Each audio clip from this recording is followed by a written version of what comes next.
Mladi, mladih, mladim, mlade, pri mladih z mladimi. Mladi danes. O mladih in z mladimi za boljši jutri.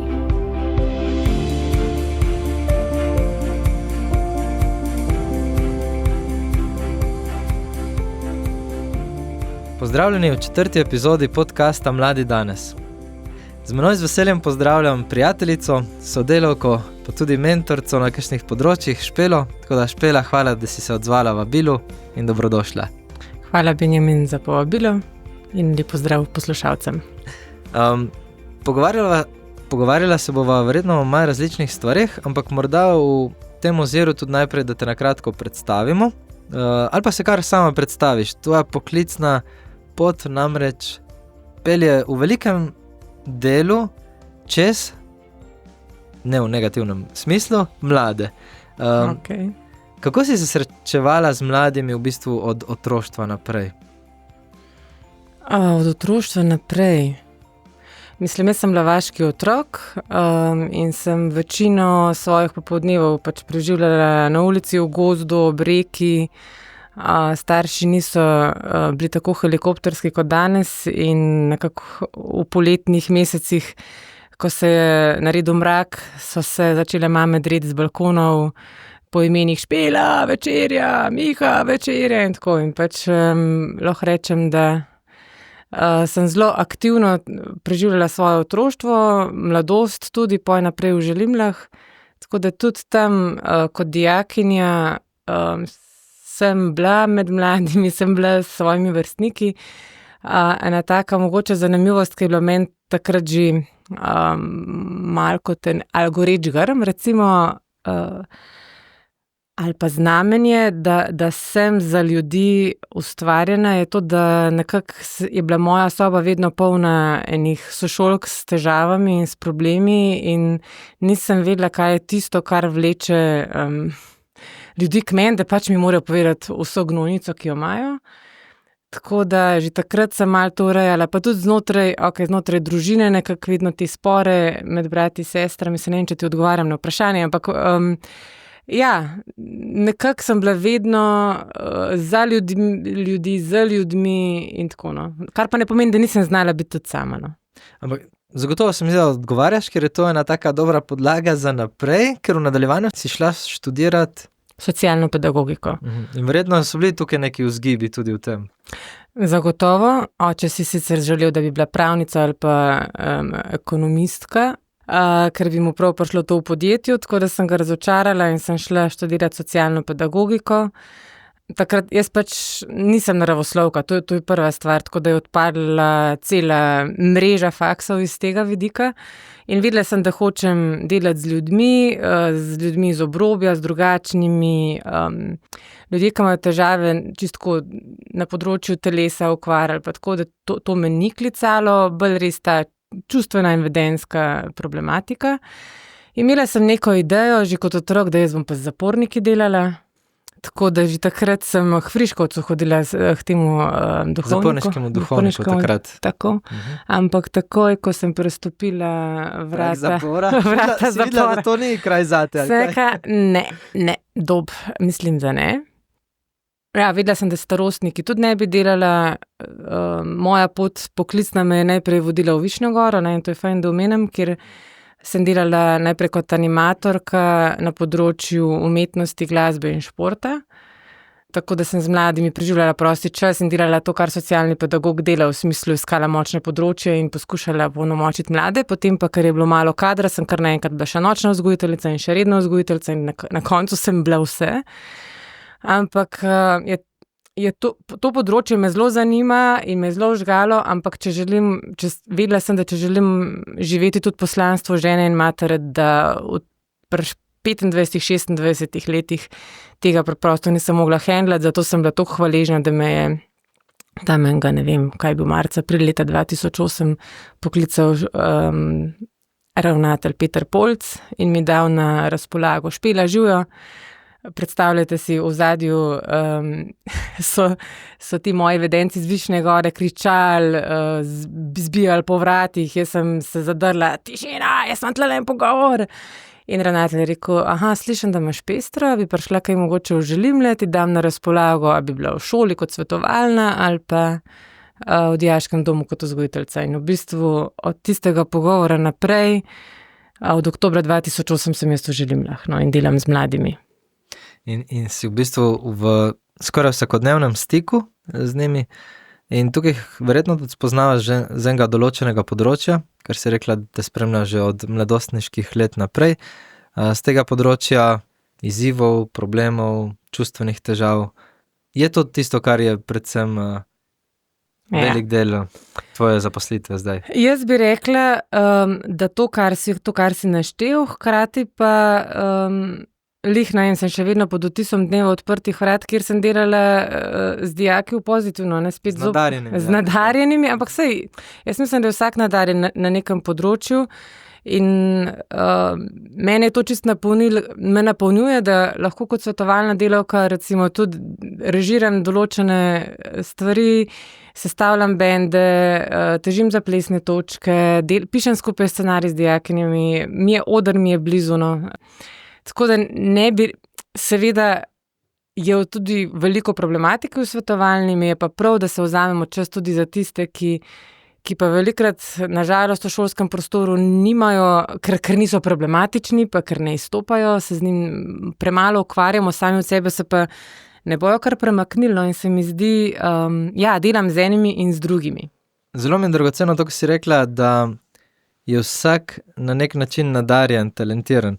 Kako se ti zdi, da danes kot družba, kot odrasli, ki smo odgovorni za to ustvarjanje družbe, omogočamo mladim razvoj njihovih potencialov na različnih področjih? A vidiš tukaj tako, kakšne ful v redu spodbude, ki nam res dobro ratejo, ali pa kakšne omejitve, ali pa kakšne usmeritve, ki jih postavljamo za mlade, tako, kaj ti prej na tem področju na misel?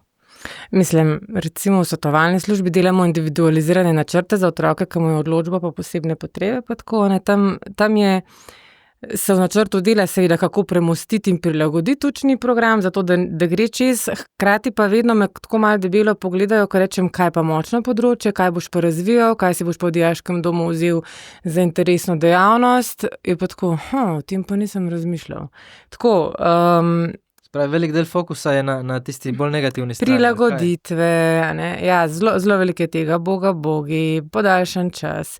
Nič nimam proti tem, seveda, ampak dajmo tudi pogledati, kaj pa lahko mladostnik naredi za to, da se ukrepi, ker če smo osredotočeni samo na njegove učne težave, ker mu pač ne gre matematika ali pa fizika, a kdo pogleda, da ta otrok pa mogoče ful dobro pleše, ali pa se mu da v šolskem prostoru prostor za to, da se pokaže, da pleše.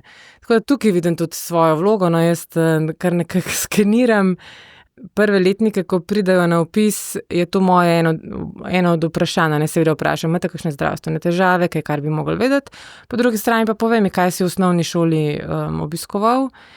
Mislim, teh interesnih dejavnosti je ogromno, zelo malo mladostnikov, tam pri 14-15. Zdaj tako, pač treba je vedeti, da govorim v kontekstu Želimelj in naše populacije, tako da druga svetovalna bi drugače rekla. Skratka, kako je to v šoli poskrbljeno, so tekmovanja, recimo se sam veš, da tega je malo morja, zdaj pa spet od mentorja je odvisno, a prepozna, a spodbudi, ali pristopi.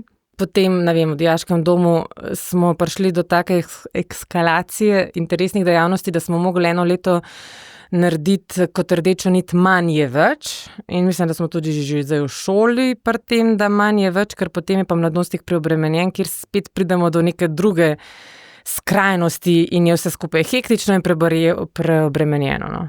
Ravno to se mi zdi tudi osebno kot staršu izziv, iskanje tega ravnovesja, da pri otroku pomagamo spodbujati močna področja, razvoj talentov in na drugi strani, da lahko živi otroštvo, če rečem tako, na najbolj splošno v smislu, da je tudi kdaj dolg čas ali pa da sam razmišlja o tem, kaj bi delal, da se usmeri nekam. Tukaj se mi zdi, je tako hitro lahko v eno ali drugo skrajnost gre, kaj ni? Ker se mi zdi, otroci že ali pa najstniki že od zelo mladih let naprej lahko pridejo na tudi pri določeni dejavnosti 4-5 treningov zahtev na teden, ki jih imajo. Mislim, jaz izhajam tudi čist res, kako gledam svoje otroke, kako si postavljajo stvari. Pač imam take, kakšnega, ki ga je treba malo bremzati, pa tako še to zmogla. Imaš čas za jest mogoče, ne? Ker pa lahko izpade, da smo starši tako zelo ambiciozni, ampak jaz, ko gledam svoje, ne vem, vadenje violine, vadenje klavirja, pa zraven še, ne vem, plezanje, pa še RTV zbor, pa še tako, ne. Ampak, če vidim, če zmore in če je to da nasmeh na obraz, seveda, pojdi, ker ti šola ni dovolj velik izziv. Sem pa zelo pozorna, ko vidim, da otrok rata, ne vem, mal bled, pa brezvoljen. Takrat pa se mi zdi, da so pomembne evalvacije, no. Tako kot pri individualiziranih načrtih, da na polletju pogledaš, a si v redu, koliko imaš še baterijo polno, a je še kaj prostora za počitek, zato da sam gledaš v luft in ne delaš nič. Ne vem, tako starši želimljskih otrok velikrat potem pravijo, da čez vikend ni nič od otroka, ne? Da jih ni dojenih iz sobe, ker morajo počivati. Tako tudi jaz to opažam, pri svojih doma pa niso v želimljah, da je vikend namenjen počitku in prav je tako. Vsekakor pa nisem zagovornica tega, sam šola, pa ne vem, začnejo tičnirati, če nimajo dosti. Ja, iščemo neke dražljaje, ne, ves čas. Ja. Ta podcast je nastal tudi kot spodbuda ali pa del enega projekta, ki se navezuje na blast, občutke, to smo že v prejšnjih epizodah malo načeli. Pa me zanima, samo da ponovim, ti občutki, to so kratica v bistvu za B, boredom, zdolgočasenost, L, loneliness, osamljenost, A, anksioznost oziroma angry, jezo, potem S, stres in T kot utrujenost, tiredness. Tako, kako se ti zdi, koliko teh občutkov ali pa katerega največ recimo opažaš pri svojem delu z mladostniki? Ja, vse so negativni, ne? V svetovalni službi verjetno največ stressed pa anxious. S tem se ukvarjam, to je, lahko rečem, da je na moja profesija in ko pride mladostnik s to težavo in jo prepozna, začem, ful dober, deva nekaj narediti. To je nekaj, kar vem, nekaj, kar poznam. To lahko ti pomagam, ja, in potem, ja, jaz ne več tega opažam v želimljah, no, tega stress, anxious, zaradi morebitne preobremenjenosti, ali zaradi tega, ker so prej 2-3 meseca v luft gledali, pa je prišlo do tega, zaradi različnih razlogov, mogoče, ker niso odporni na stres, zaradi tega, ker so še neke pridružene težave. Razlogi so različni in vsekakor ne samo šola, ampak je pa neki tam, tudi ta točkovni naš sistem veliko pripomore k temu, da mladostniku se vrti en tak hrček v glavi, pa se sprašuje, ali bom jaz to zmogel, bom prišel, ali bom dosegel svoje cilje. Vseeno smo v družbi, ki je zelo, kaj ne rečem, našponana. Pa se mi zdi še v kombinaciji s kakšnim perfekcionizmom. To je pa res krasno, ja, potem. Pa tudi samopodobami, ki jih Instagram, TikTok, Snapchat zelo lepo zdravo spodbujajo. Ne? Ja. Pa se pa velikokrat pridruži še nespečnost zraven, no, se mi zdi, da to gre sta z roko v roki in potem, če se to zavrti v en mesec, dobimo nefunkcionalnega mladostnika, kjer sam gasimo požar in prilagajamo okolje.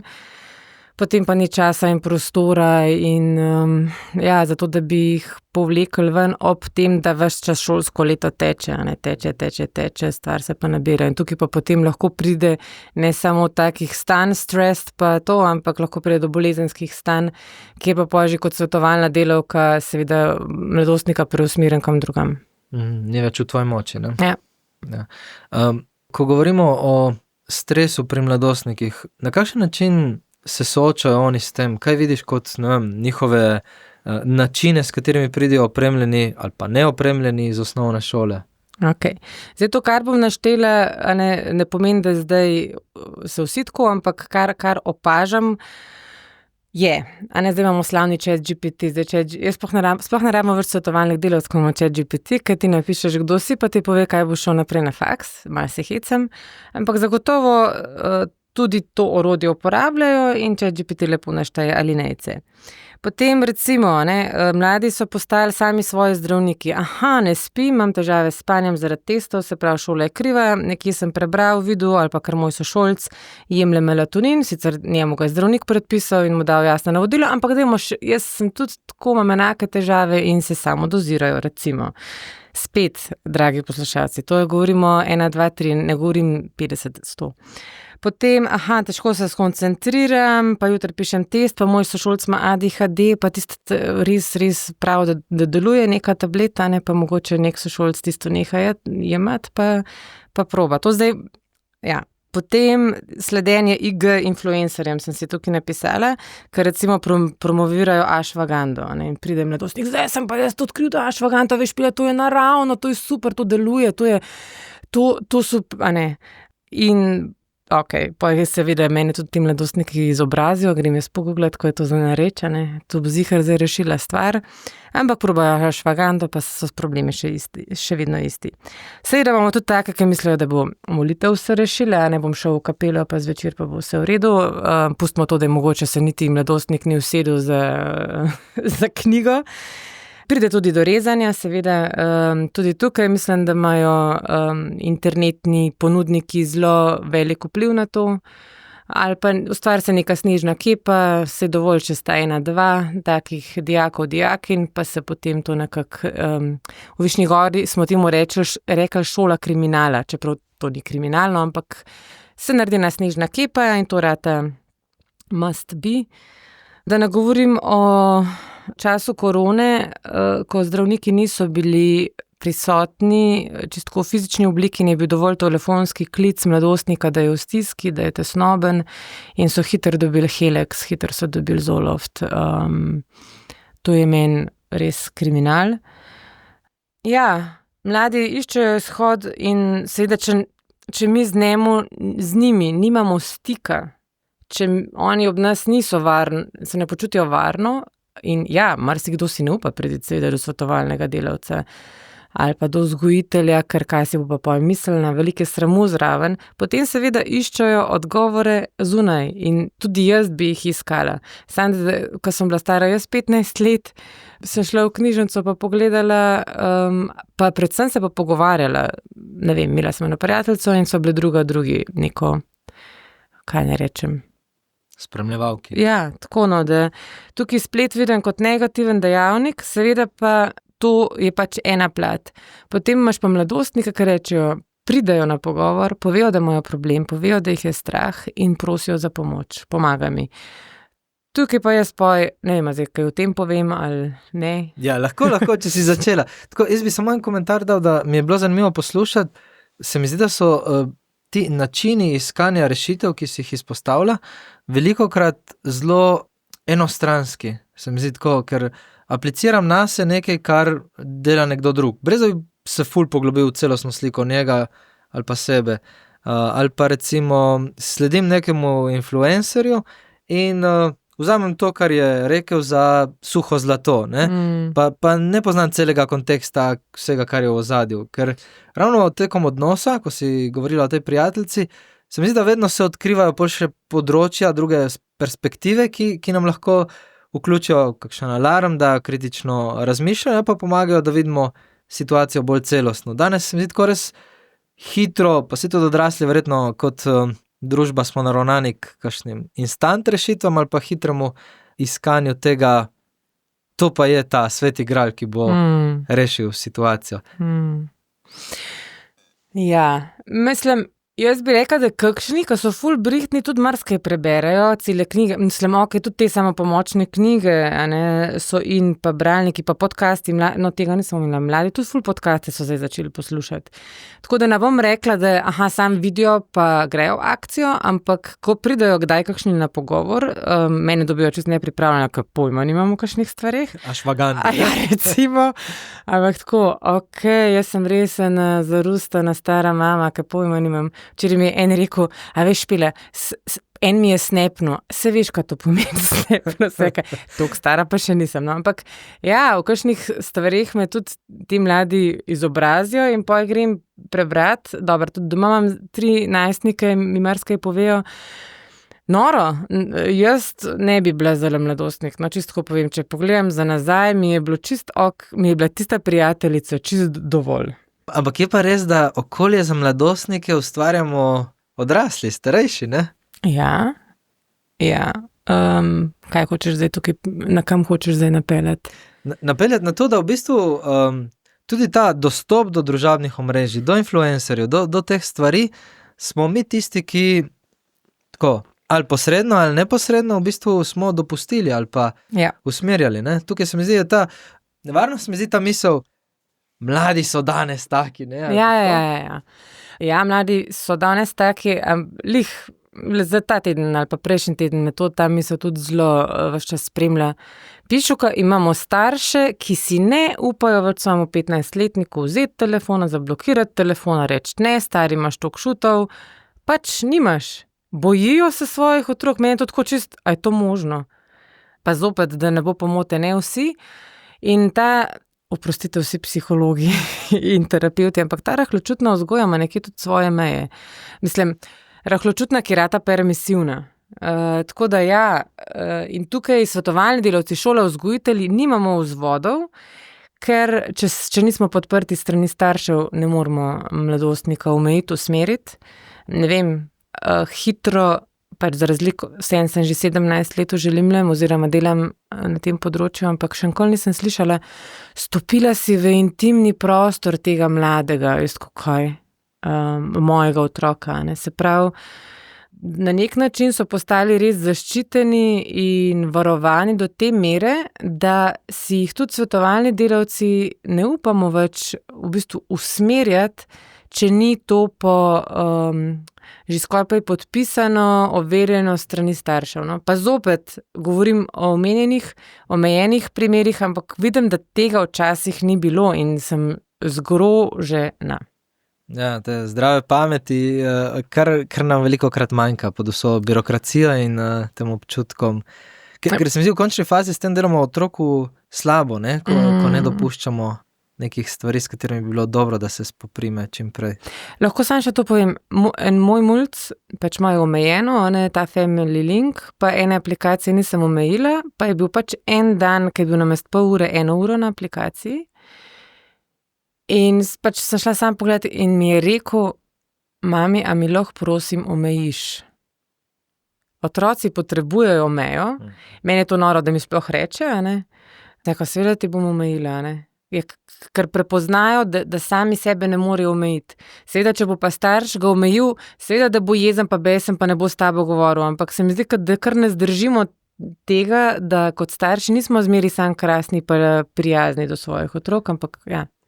Meni je res zanimivo, tako, ko se pogovarjam s 15-letniki in jih vprašam, kdaj so dobili pametne telefone in ko rečejo, da bi oni v splošnem svojim otrokom dali pozneje, kot so jih sami dobili. Ko pri 15 letih se zavedajo tega, se mi zdi ravno to, kar si ti rekla, nezmožnosti s svojim telesom, s svojimi možgani, načinom delovanja, si postaviti meje in si jih držati tam, kjer bi se jim zdelo prav, da bi se držali. Ja, Benjamina, ti si lahko zreguliraš sam vedno in povsod, pa nisi mladostnik. Ne, itak da ne, ampak se mi zdi še bolj, to sem želel poudariti, da še bolj v teh letih, ko odraščaš, ko so ne prefrontalni korteks, ampak drugi deli možganov, ko imajo toliko pomembnejšo, močnejšo vlogo, tam bi še toliko bolj morali odigrati svojo vlogo odrasli, ki smo postavljeni za to, da dajemo neke zdrave meje mladostniku. Ne? Ja. Mislim, seveda pa pridejo tudi mladi k nam, ki imajo še telefon na tipke, da smo si na jasnem, ali pa nekateri, ki sploh nimajo telefona. Vse to je, ampak zagotovo tisti, ki imajo telefon na voljo ves čas brez omejitev, več njih, seveda, če slučajno enega izgubijo, to ni usluga mlademu. Res ne.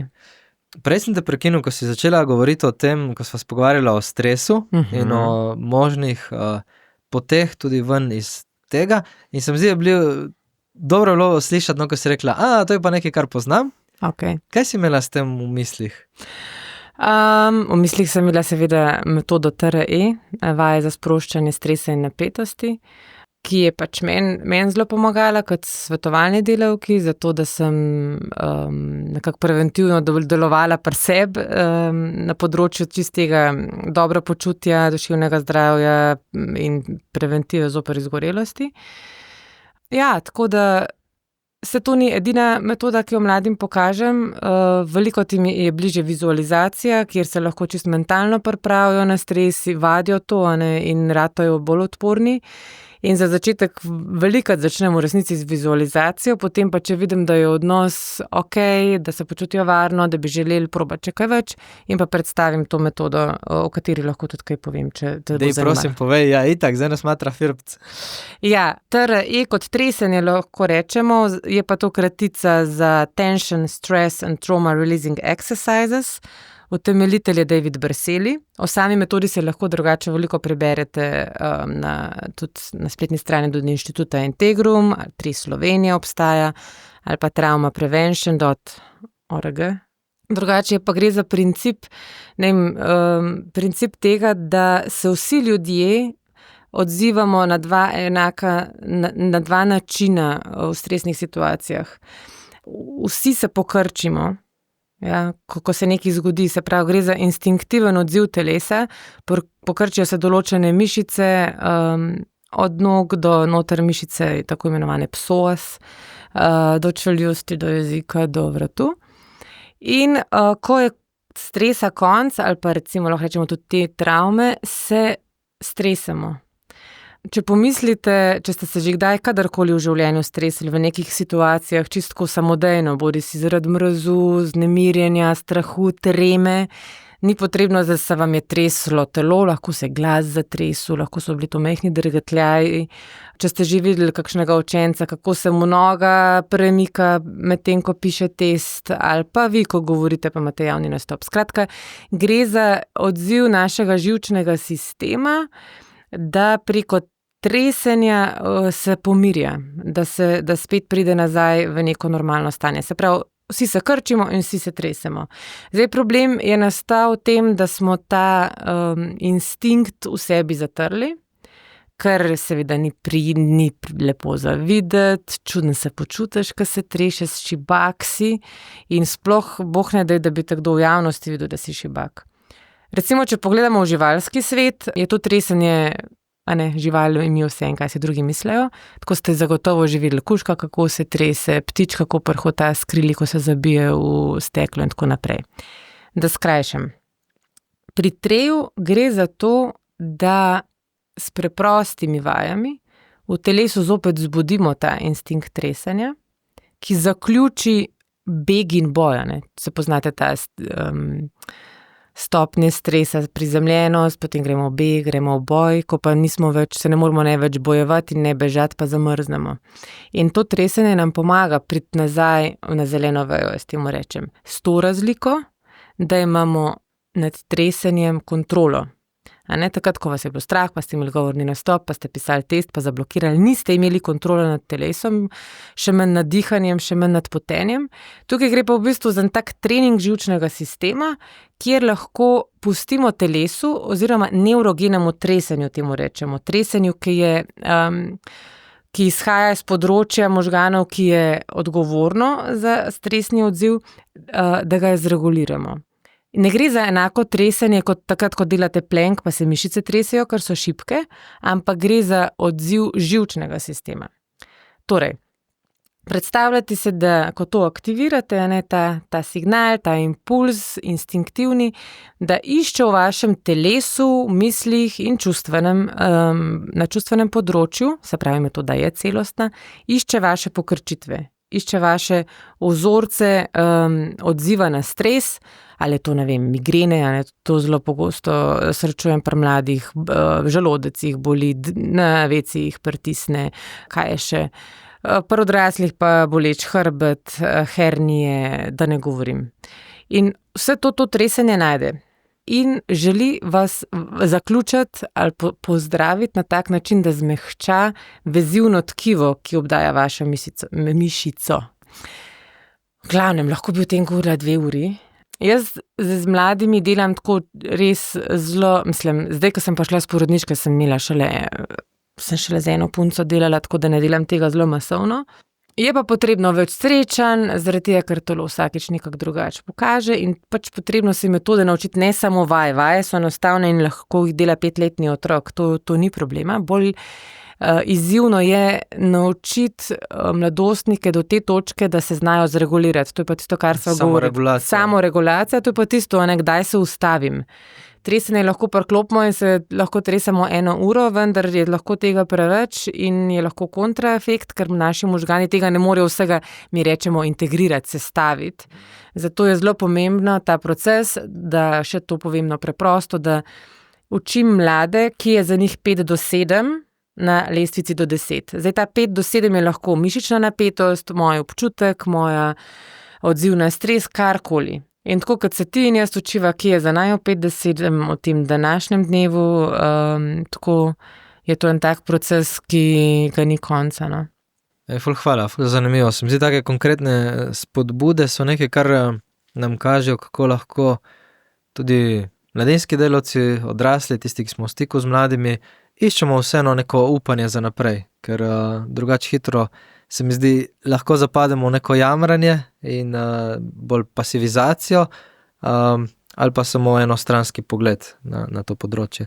In opažam, ne vem, kako je pri tebi, ko delaš z metodo TRE ali na druge načine, da mladi vseeno v sebi so odprti, da si želijo iskati, da tudi želijo slišati in ne gre za to, da bi mladi bili slabi, se mi zdi, niti približno ne. Še zdaleč ne. Tudi pri kakšnih, ki mi živc ven potegne, rečem, saj je dober človek, saj je dober, sam pač, najstnik je, ne more si pomagati, dejansko si ne more pomagati, jaz moram pa velikrat pri sebi reči, ko Špela, glej z dobrimi očmi, ne obtožuj, ne ga metati v en predal, ki ne paše tja. Tako se pa se vsakič znova pokaže, da nekdo, ki je v 1. letniku tak, v 4. letniku totalno drugačen in so v enem takem res obdobju, ko buta ven in šprica ven iz njih in pa jih srečam, ko pridejo v želim nazaj na nek poklicni maraton kot študent, tako, a to si ti? To si ti. Če jaz pomislim nase, kakšna sem bila v Želimljah, jaz nisem govorila, jaz sem bila, mislim, ne bomo zdaj o tem, ampak tako srečem, če sem jaz zmogla narediti toliko in toliko korakov, koliko potencijala je v vsakem mladostniku in to imamo premalkrat pred očmi, tudi zaradi tega, ker mi jih pa ne vidimo, mi vidimo tisti omejen čas in pa rečemo, ta je tak, ni res. Čez 10 let ti ljudje postanejo voditelji lahko, ne vem, na kjeremkoli področju, pomembni, ne vem, dekani, karkoli, ni da ni. To mi je zelo dragocena misel. Če želiš za konec še kaj izpostaviti, te povabim k temu. Meni prav res ostaja to, koliko je pomembno, da zmoremo, znamo, se učimo prepoznavati potencijale in jih tudi spodbujati v mladostnikih. Tako se mi zdi res ena taka lepa, upanja polna, pa tudi realna, ne nazadnje, stvar, ki sem jo tudi sam doživel v lastnem življenju in vidim, kako je lahko bistvena za vse tiste, ki smo mladim na tak ali pa drugačen način blizu. Jaz imam pri sebi to misel vedno, da je na prvem mestu, da sama sebe treniram v osebni rasti, na kateremkoli področju. A je to uravnavanje stresa, a je to oblačenje, a je to izobraževanje, a je to kontrola uporabe mojega telefona. Dijaki, mladostniki nas skenirajo, tako kot nas otrok skenira, a sem za njega varna ali nevarna in tako, ko oni vidijo, kako mi pridemo v razred, kako odpremo vrata, kako hodimo, kakšen glas imamo, oni takoj vejo, kje smo mi. In če mi nismo, da rečem zdaj znotraj 3 metode, v družbeno povezani, prizemljeni, kako bomo mi delovali z njimi? In ta zgled je tisti, ki je potencial, dober zgled, je potencial za delo z mladimi in to je to. Pa še ta mogoče, včasih, ko grem na en pohodniku, pa vidim, da se nek mladi pogovarja z odraslo osebo in ko vidim ta obraz, kakšen je na drugi strani, se pravi mladostnika, vidiš ta odsev odrasle osebe v njem. Ne vem, da sem povedala tako, da pač če vidiš čist nasmeh in žar, rečeš, to je to, uneli smo ga, žarijo. Če vidiš čist mrk, sklonjen, zaprto držo, vidiš, da se ob nas ne počutijo varni. Tako jaz tudi velikrat vidim, kakšen naredi velik obvoz mimo mene, in se rečem, Špela, kje pa si ti danes, nisi zanga varna oseba in je okej. Tako da to bi rekla, zgled in delo sam sebe vzgajati. Hvala za te zaključne misli, pa tudi vse vmes, mi ostaja zelo dragoceno. Če pa imate kakšen komentar, mnenje, ga bomo zelo veseli, tudi vsi ustvarjalci tega podcasta. Vkolikor pa bi želeli tudi več o sami metodi izvedeti, lahko pišete Špeli na tre@institut-integrum.com. Ali pa poslušate podcast Moje sledi. Ravno po tem podcastu snemava s Katjo Jarc naprej, 10 epizod je posnetih, tako da tudi vabljeni, da kliknete tja. Super. Najlepša hvala in vse dobro tudi vam, pa bodimo oziroma postajajmo vedno boljši zgled tudi za mlade. Nasvidenje. Nasvidenje.